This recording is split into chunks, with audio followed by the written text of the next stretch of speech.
이제 우리 교회 사역 방향성, 오늘은 양육과 훈련입니다. 우리의 삶의 근본이자 교회 모든 사역의 동력, 하나님께서 말씀을 통해 우리에게 믿음을 주시고 세상을 알 수 없는 위로를 주시며 때론 말씀을 통하여 가슴 벅찬 소명을 받기도 하고 어둠을 헤쳐나갈 지혜를 얻기도 합니다. 말씀을 사랑하시는 분만 한번 아멘 하시겠습니다. 아멘, 아멘. 교회의 본질적인 사역은 부지런히 말씀을 가르치고 성도가 말씀 위에 굳건하게 서도록 양육하는 것이라 하겠습니다. 오늘은 이 말씀 사역에 대하여 여러분과 은혜를 나누고자 합니다. 오늘 본문은 누가복음의 서론이죠. 복음서는 4개가 있습니다. 마태, 마가, 누가, 요한 4개의 복음서가 예수님에 대하여 말씀하고 계시죠. 이 4복음서 모두 서론이 주는 감동은 이루 말할 수 없습니다. 먼저 좀 하나씩 살펴보면 마태복음의 시작은 족보로 시작되죠. 아브라함과 다윗의 자손 예수 그리스도의 계보라. 예수 그리스도는 그냥 이 땅에 오신 것이 아니라 아브라함의 모든 언약의 성취자로 오셨다. 신구약을 연결시켜주는 계보로 복음서를 시작합니다. 얼마나 아름답고 신학적인 시작이라 할 수 있겠습니까? 우리가 성경 통독하면 족보 나오면 우선 마음이 그냥 복잡한데 사실 족보는 조금 연구해 볼 가치가 있습니다. 족보는 내용도 중요하지만 그가 등장하는 위치도 중요해요. 성경에 가장 먼저 나오는 족보는 창세기 3장 아담의 아들 셋의 족보입니다. 아담과 하와의 그 타락 이후로 하나님께서 구원의 새로운 이야기를 셋의 자손으로 시작하는데 그때 족보가 나오는 것이에요. 그 다음에는 나오는 족보는 노아의 자손, 셈의 아들들의 족보가 나옵니다. 그거 창세기 10장이죠. 물의 심판으로 말미암아 죄악이 창궐되었을 때 하나님께서 그들의 일부를 구별하시고 셈의 자손을 통하여 또 구원의 새 시대를 시작할 때 족보가 나오는 거예요. 다음 족보는 창세기 11장에 나옵니다. 아브라함의 족보이죠. 죄악이 창궐하다 못해 이제 바벨탑까지 세워서 노골적으로 반역하는 이 세대에 비하여 하나님께서 한 사람을 불러 구원의 새로운 이야기를 시작하셨는데 그 아브라함이 시작하기 직전에 또 족보가 나오는 겁니다. 족보는 새 시대를 열 때에 하나님께서 기록해 놓는 패턴이 성경에 존재하고 있어요. 이스라엘 백성이 그냥 이집트에서 노예 생활 400년을 마무리하며 광야로 나갈 때 족보가 나옵니다. 이들이 불순종해서 광야 세대가 다 죽고 40년을 방랑한 이후에 가나안 땅에 들어갈 때 족보가 또 나와요. 새 시대를 열 때마다 족보가 나옵니다. 룻기서 4장에 다윗의 족보가 나오죠. 베레스의 족보인데 다윗의 족보입니다. 사사기의 가장 암울했던 시대를 끝내고 다윗의 새 왕의 시대가 열렸다 할 때 족보가 등장하고 있습니다. 성경 속의 족보는 죄악으로 가득한 세상 가운데 하나님께서 새 시대를 열 때 어김없이 등장하고 있어요. 유대인이자 율법에 익숙했던 마태는 구약의 모든 어둠의 시대는 끝났고 참된 구원의 새 시대가 열렸도다. 이 축복의 선언으로서 족보로 복음서를 시작하고 있습니다. 이 시작이 얼마나 감동스럽고 얼마나 놀랍습니까? 마가복음의 시작은 놀랍습니다. 이로 말할 수 없는 눈물과 감동이 있는 것이 마가복음 1장 1절의 말씀이라 하겠습니다. 마가복음은 로마의 핍박의 세례가 쏟아질 때 초대교회에 전해진 마가의 복음서입니다. 그 역사적 이야기들은 지금 다 다룰 수가 없어요. 마가복음의 특징은 속도입니다. 마가복음 안에는 즉시, 곧, 이내라는 이 부사가 가장 많이 나오는 책입니다. 구체적으로 마태복음은 15번밖에 안 나와요. 누가는 8번 나옵니다. 요한은 4번밖에 안 나와요. 마가는 43번 나옵니다. 양은 가장 짧아요. 가장 짧은 책에 43번에 이르기까지 이 마가복음의 전환은 확 일어납니다. 속도가 얼마나 빠른지 현장감이 있고 또 화면의 전환이, 사건의 전환이 빠른 복음의 특징입니다. 그래서 그런지 마가복음의 도입부, 복음서의 시작도 아주 탁월합니다. 단어 하나, 조사 하나 빼거나 더할 것 없는 복음서를 시작하기에는 완벽한 문장이에요. 마가는 돌려 이야기하지 않습니다. 직선으로 이야기하고 있어요. 비유로 설명하지 않습니다. 명시적으로 이야기하고 있어요. 마가복음 1장 1절 한번 다 같이 읽겠습니다. 시작. 하나님의 아들 예수 그리스도의 복음의 시작이라. 잠깐 보시면 여러분 뺄 단어가 어디 있어요? 하나님의 아들 예수 그리스도 복음의 시작이라. 무슨 단어를 뺄 수 있겠어요? 무슨 단어를 더 애드할 수 있겠습니까? 여러분이 한 구절 안에 마가가 전하고자 하는 예수 그리스도의 복음을 담아놓은 특징이 있습니다. 막 성경을 공부하고 싶어지시죠? 그게 제 목적인데 아직 요한복음의 시작은 장엄합니다. 정말 태초 시작을 알 수 없을 정도의 태초의 말씀이 계시니라. 이 말씀이 하나님과 함께 계셨으니 이 말씀이 곧 하나님이시라. 말씀이 곧 하나님? 이게 알 듯하고 모를 듯도 하는 그 근원을 알 수 없는 태초로부터 시작되는 영성의 최고봉 하늘복음, 웅장하고 장엄합니다. 이 말씀이 육신이 되어 우리 가운데 거하셨다라고 빛의 복음을 이야기하고 있습니다. 요한의 시각은 놀라워요. 여러분 마가는 순환, 예수님의 십자가를 순환이라고 표현했습니다. 근데 요한은 예수님의 십자가를 영광이라고 얘기했어요. 놀랍죠? 영광의 복음. 그래서 요한복음을 읽을 때마다 그 영광으로 우리의 마음이 가득 차게 됩니다. 그런데 여러분, 제게는 이 새 복음서에서 주는 복음의 시작의 감동만큼 조금도 뒤처지지 않게 다소 평범해 보이는 이 누가복음의 서론에서 오히려 저는 큰 감동을 얻게 됩니다. 누가복음의 시작을 읽을 때마다 저의 부르심을 다시 생각하게 되고 저의 가슴이 요동치게 되는 감동을 느낍니다. 제가 이 서론에 감동을 느끼는 이유는 단 하나예요. 도대체 무엇이 누가로 하여금 예수 그리스도를 향한 확신을 갖게 하였는가? 도대체 무엇 때문에 어떻게 누가는 예수님과 복음에 대한 깊은 이해와 확신을 가질 수 있었을까? 그 질문이 저를 정말 감동받게 합니다. 누가는 누가복음뿐만 아니라 사도행전의 저자이죠. 이 말씀을 읽을 때마다 도대체 어떻게 누가는 복음서를 쓸 정도로 여러분 예수님에 대해 완벽히 이해할 뿐만 아니라 그에 대한 확신을 가질 수 있었을까? 이 질문의 근거는 이거입니다. 여러분 사복음서 저자 중에 유일하게 예수님을 직접 만나지 못한 사람은 누가뿐입니다. 그는 예수님을 본 적도 없어요. 그의 음성을 한번 들어본 적도 없는 자입니다. 또한 그는 성경 66권 모든 저자 중에 유일한 이방인이었습니다. 그는 사실 율법도 잘 몰라요. 구약의 선지자들도 잘 모를 수 있는 환경에서 자란 자이었습니다. 그런 자가 어떻게 복음서의 저자가 될 만큼 예수 그리스도에 대한 확신, 그 명확한 이해를 갖출 수 있었을까? 이것이 질문의 시작입니다. 선언에 보면 데오빌로에게 복음을 썼다 이렇게 나옵니다. 그 목적을 밝히고 있어요. 이는 각하가 알고 있는 바 더 확실하게 하려 함이라. 데오빌로라는 사람이 이렇게 높은 지의 사람인데 예수님을 어렴풋이 알고 있는 거예요.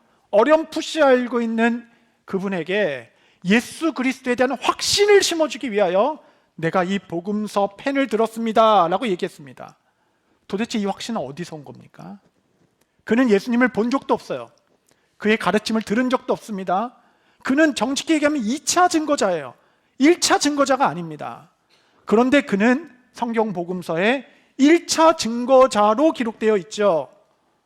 누구보다 확고한 복음의 이해와 확신을 가지고 그리스도를 뜨겁게 전한 자가 바로 누가입니다. 도대체 무엇이 그로 하여금 확신을 갖게 하였는가? 그가 가진 확신은 세 가지 근거를 가지고 있습니다. 첫 번째, 누가는 이 모든 일을 근원부터 자세히 살펴보았다 라고 이야기하고 있어요. 누가복음 1장 2절 3절 보시면 처음부터 목격자와 말씀에 일꾼된 자들이 전하여 준 그대로 내력을 저술하려고 붓을 든 사람이 많은지라. 그 모든 일을 근원부터 자세히 미루어 살핀 나도 데오빌로 각하에게 차례대로 써보내는 것이 좋은 줄 알았노니. 2절에 보니까 예수님을 목격한 사람, 예수님을 만난 사람, 그에 대해서 많은 말씀의 일꾼들이 수많은 내력들을, 그의 내용들을 기술했다라고 해요. 누가는 의사였죠. 의사는 과학자입니다. 과학자의 눈으로 그는 또한 역사가였죠. 역사가의 눈으로 그 방대한 글들을 근원부터 미루어 자세히 살펴보았다라고 그의 확신의 근거를 이야기하고 있습니다. 여기서 자세히 미루어 보았다라는 헬라어는 따르다라는 뜻을 갖고 있어요.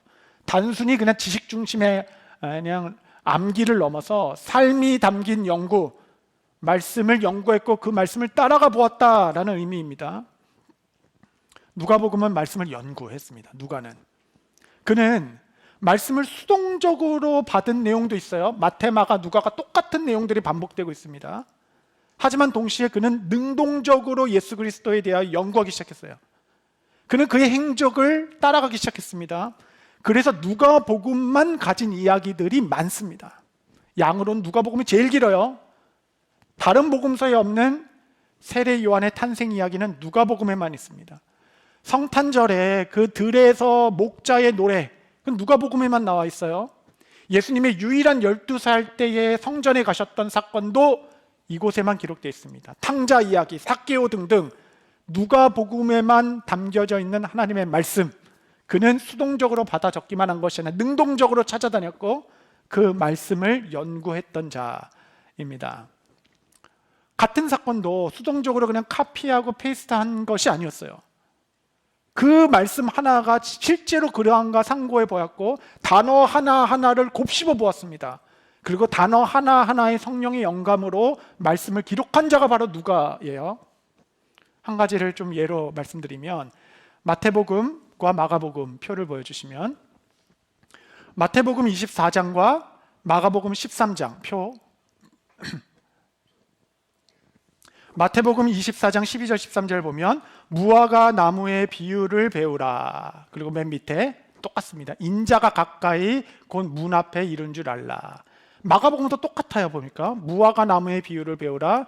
인자가 가까이 곧 문 앞에 이른 줄을 알라. 이 말씀을 받았죠. 누가가 이 말씀을 다시 기록했습니다. 누가복음 21장 29절 31절 말씀해 보시면 또 비유로 말하실 때 무화과 나무와 모든 나무를 보라. 내용 똑같습니다. 근데 단어 하나를 바꿨어요.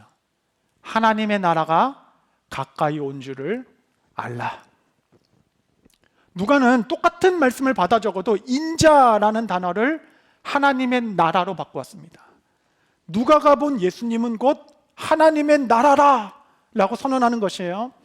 하나님께서 세우신 하나님의 나라는 지도에 보이는 나라, 어떤 성을 건축하는 나라가 아니라 예수 그리스도가 곧 하나님의 통치요, 하나님의 다스림이자 하나님의 나라라서, 하나님의 나라는 여기 있다 저기 있다 어디 가는 것이 아니라 예수님과 함께하는 그곳이 하나님의 나라. 이 하나님 나라의 개념이 열리지 않으면 누가복음과 사도행전을 이해할 수가 없습니다. 같은 단어를 받아도 그는 성령의 감동에 따라 예수 그리스도가 하나님 나라임을 기록하고 있습니다. 그는 말씀을 사랑했고 말씀을 적용했고 말씀을 연구했습니다.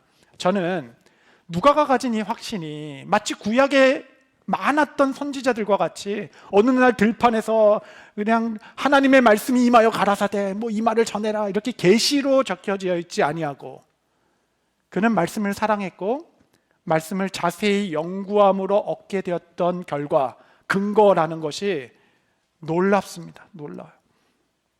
그는 말씀을 연구하다 알았어요. 예수는 구약의 모든 세대가 기다리던 그리스도뿐만 아니라 이 땅에 오신 하나님의 나라이심을 그는 깨닫게 되었습니다. 저는 우리 교회 성도님들이 데오빌로와 같이 어렴풋이 예수님을 알고 있는 자에게 믿음의 확신을 심어줄 수 있는 정말 이 시대의 누가가 되시기를 바랍니다. 성경을 근원부터 자세히 살펴보아 삶이 담긴 연구로 말미암아 예수님을 알아가는 자. 두 번째, 누가가 가진 두 번째 확신의 근거는 하나님의 역사를 차례대로 정리해 보는 것이었어요. 내가 이 모든 것을 차례대로 기록하겠다라고 이야기하고 있죠. 여러분, 성경 66권은 서로 독립되어져 있지 않습니다. 66권의 저자들은 여러 세대의 많은 사람을 위해 쓰여졌지만 창세기부터 계시록까지 모든 말씀은 단 하나의 이야기로 통일성을 갖추고 있습니다. 이 66권의 말씀을 창세기부터 계시록까지 신학적이든 아니면 무슨 역사적이든 상관없이 차례차례 써볼 줄 알아야 합니다. 하나님께서 역사를 어떻게 시작하셨고 어떤 방향으로 이끌고 가시며 역사의 마지막은 무엇인가, 역사의 그 거시적 관점을 가지게 될 때 비로소 우리는 예수 그리스도가 누구시고 우리가 무엇을 위하여 살아가야 할지에 대한 확신을 얻게 될 것입니다. 누가는 신약 성경에서 유일한 역사서라 하는 사도행전에 기록한 역사가이기도 하죠. 그의 시각은 도대체 우리는 어떻게 시작되었으며 무엇을 향하여 나가고 있는가를 사도행전을 통해 기록하고 있는 것이에요. 역사를 근원부터 차례차례 기록해 보니 모든 역사는 그리스도의 십자가로 정점에 이르게 되었고, 이제는 그 십자가로부터 시작된 이 복음의 폭발적인 역사가 땅끝까지 퍼져나가는 것이다. 구약의 모든 역사는 그리스도에 가리키고 그 정점에 이른 이후에 십자가 사건이 땅끝까지 오히려 퍼져나가는 것, 이것이 역사의 방향이고 역사의 결론이다. 이렇게 선언하니 이 거대한 흐름 가운데 내가 해야 될 일이 무엇인지를 보게 되는 것이죠. 확신을 갖게 되는 것이죠. 그리하여 누가는 정말 근원부터 차례차례 예수님을 설명하기를 기뻐했습니다. 그리고 그가 처음 저술한 사건은 세례 요한의 탄생 이야기입니다. 왜 세례 요한일까요? 차례차례면 천지창조, 모세 그렇게 시작할 수도 있는데 왜 세례 요한으로부터 시작했을까요? 이유는 단 하나입니다.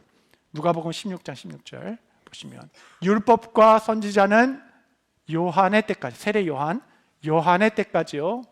그 후부터는 하나님 나라의 복음이 전파되어 사람마다 그리로 침입하느니라. 이 누가가 가진 역사관을 보십시오. 세례 요한으로부터 시작된 이유는 단 하나입니다. 세례 요한은 율법과 선지자 전체의 마지막 선지자로 이 땅 가운데 오게 되었고, 이제 그가 구약의 모든 선지자들은 오실 그리스도를 믿음으로 바라봤다면 그는 성취된 그리스도를 눈으로 보고, 그가 그리스도를 보았을 때 뭐라, 세상 죄를 짊어가신 하나님의 어린 양이로다. 그에게 모든 이 권한과 집중을 하게 하는 마지막 구약 선지자, 구약의 마지막, 구약과 신약을 연결하는 마지막 선지자이기에 예수님께서는 여자가 낳은 자 중에 그가 제일 크다라는 이유는 대단한 일을 했다는 것이 아니라 가장 큰 은총을 본 자요, 가장 큰 은총을 보았다. 모두가 꿈만 꾸고 그림자만 보았던 그 약속을 눈으로 보고 그 바통을 열어준 세례 요한. 예수님께서 다시 오시겠다고 약속하셔서 우린 약속만 바라보고 이 험한 생활 나그네로 살아가는데, 교회의 역사 분명히 어느 한 부분에는 그리스도께서 영광 중에 오신 것을 눈으로 보는 마지막 세대가 있지 않겠습니까? 그런 자가 바로 세례 요한이라서 차례차례 요한으로부터 그리스도를 설명한 이 누가의 절제와 복음의 이해를 보십시오. 놀랍죠? 누가는 역사를 차례차례 기록하면서 이제 지역적으로 복음서를 묶어놨어요. 그래서 4장에서 9장은 예수님의 갈릴리 사역을 묶어놨고, 9장에서 17장은 예수님의 유다의 사마리아 지역 사역, 그 다음에 19장에서 24장은 예수님의 예루살렘 사역. 점점점 예루살렘으로 모이게 되는 겁니다. 그리고 반대로 사도행전은 너희가 성령을 받으면 권능을 받고, 예루살렘의 사역, 유다 사마리아 사역, 땅끝까지 이르러 오히려 확장되는 그 역사, 십자가로 정점을 이루고 이 복음이 열방으로 퍼져가는 역사, 어느 지점에 저와 여러분이 이 사명을 감당하고 있는 것입니다. 여러분, 이게 역사의 방향입니다. 그래서 그런지 누가복음에 보면 예수님의 사역과 교회의 사역이 꼭 닮도록 기술해 두었어요. 아주 누가는 의사입니다. 아주 꼼꼼한 사람이었어요. 사복음서에 모두가 나오는 것이 예수님의 세례 사건입니다. 예수님이 세례 받으셨죠, 요단강에서. 그때 동일하게 나오는 게 있어요. 세례 받으실새 하늘이 열리고 성령이 비둘기같이 임하여 하나님의 음성을 듣되 내 사랑하는 아들이라. 세례 받으실 때 하늘이 열렸고 성령이 임하셨고 그의 부르심, 소명, 그 음성을 듣게 된 것이죠. 근데 누가복음에만 다른 복음서에 없는 정확히 언제 하늘이 열렸는지 그 때를 기록하고 있어요. 하늘이 열렸을 그 때를 누가만 기록하고 있습니다.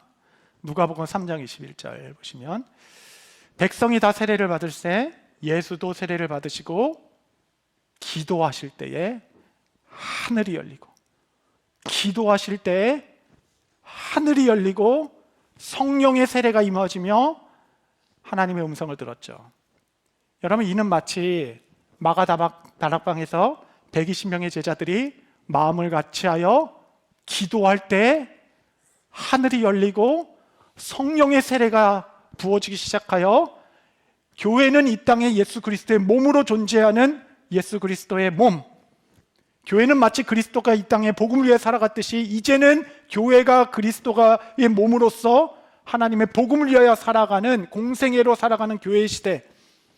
여러분, 이렇게 차례차례 예수님과 교회를 비교하며 확장하며 이 누가와 사도행전을 기록했습니다. 여러분, 그리스도가 중심된 역사를 볼 때 우리는 확신이 생겨요. 이 역사는 무엇을 위하여 질주하였고 무엇을 위해 진행되고 있는가. 여러분, 성경 전체를 차례차례 연구해 봄으로써 정말 이 복음을 향한, 그리스도를 향한 확신이 여러분 가운데도 있게 되시기를 바랍니다.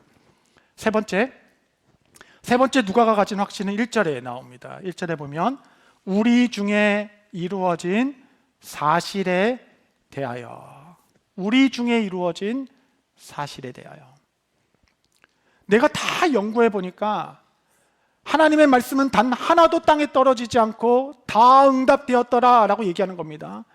그 구약의 모든 선지자의 말, 율법의 예언들은 다 그리스도로 성취되었습니다. 우리 중에 이루어진 사실에 관하여. 누가에게 이 말씀은 단지 무슨 격언이나 감정의 위로가 아니었습니다. 반드시 성취되는 하나님의 말씀인 것을 알 때 우리도 역시 이 말씀에 대한 확신을 갖게 되지 않겠습니까? 우리 중에 이루어진 말씀에 관하여 내가 말씀을 읽고 적용하고 했는데 이 말씀이 진짜 성취된 거예요. 이 말씀을 맛보아 본 자, 이 말씀이 실제로 역사하는 믿음, 역사인 것을 아는 자의 확신, 우리 중에 이루어진 사실에 관하여 내가 이 사실을 어떻게 부인합니까? 이 말씀대로 주께서 응해 주셨는데 내가 죽으면 죽었지 어떻게 부인할 수 있겠습니까? 여러분, 이 확신의 근거 아니겠습니까? 여러분, 말씀을 가장 잘 해석하는 방법은 주석책을 보는 게 아니에요. 좋은 설교 듣는 거 아닙니다. 말씀대로 살아보는 것이에요. 삶이 담긴 연구, 말씀에 대해 순종하는 것이 그 말씀을 가장 잘 이해하는 방법입니다. 여러 가지 약속으로 우리에게 이 말씀이 주어졌지만 이 중에는 여러분에게는 여전히 암기된 말씀이 있고 증명된 말씀이 있을 것이에요. 암기된 말씀은 아무 소용없어요. 증명된 말씀이 삶의 현장에서 여러분에게 능력이 될 것입니다. 케이르케고르라는 신학자가 이렇게 설명했습니다. 잘 들어보십시오. 말씀은 가능성의 형태로 존재하며 그렇게 믿음이란 그 가능성을 향한 모험이고 믿음이 모험이기에 신앙생활은 용기를 필요로 한다. 멋지죠? 이 말씀은 가능성의 형태로 존재하며 그렇기에 믿음은 이 말씀을 향한, 가능성을 향한 위대한 모험이고 믿음이 모험이기에 신앙생활은 용기를 필요로 한다. 벼랑 끝에 서는 용기, 말씀대로 한번 세상 부딪혀 볼 수 있는 용기, 우리 중에 이루어진 사실에 관하여 저는 확실합니다. 저는 이게 사실인 것을 증명했어요. 저는 경험했습니다. 여러분, 믿음은 압박이 아닙니다. 믿음은 스스로 막 전전긍긍하며 증명해야 될 고통스러운 과정이 아닙니다. 믿음이란 그냥 단순하게 읽고 들은 말씀이 내 삶 속에서 증명되기 시작할 때 얻어지는 확신입니다. 확신. 이 말씀은 우리 중에 이루어진 사실뿐만 아니라 우리 중에 이루어질 사실입니다 라고 담대하게 전할 수 있는 자는 말씀에 따라 살아가는 자. 증명된 곳에서 오는 확신, 이것이 누가의 영성 아니겠어요? 로이드 존스 목사님의 설교 일부분을 여러분께 좀 읽어드리겠습니다. 기독교는 부족함이 드러난 적이 없습니다. 기독교는 부족함이 드러난 적이 없습니다. 다만 어렵다고 여겨져서 시도되지 않았을 뿐입니다. 이거 시작이 멋지죠. 여러분, 말씀은 부족함이 없어요. 딱 하나가 있습니다. 단지 시도되지 않았을 뿐이에요. 우리의 삶에 계속 이어가면 이제 기독교를 시도합시다. 우리가 발을 딛고 있는 이곳에서 진정으로 말씀대로 살아가는 것을 시도해 봅시다.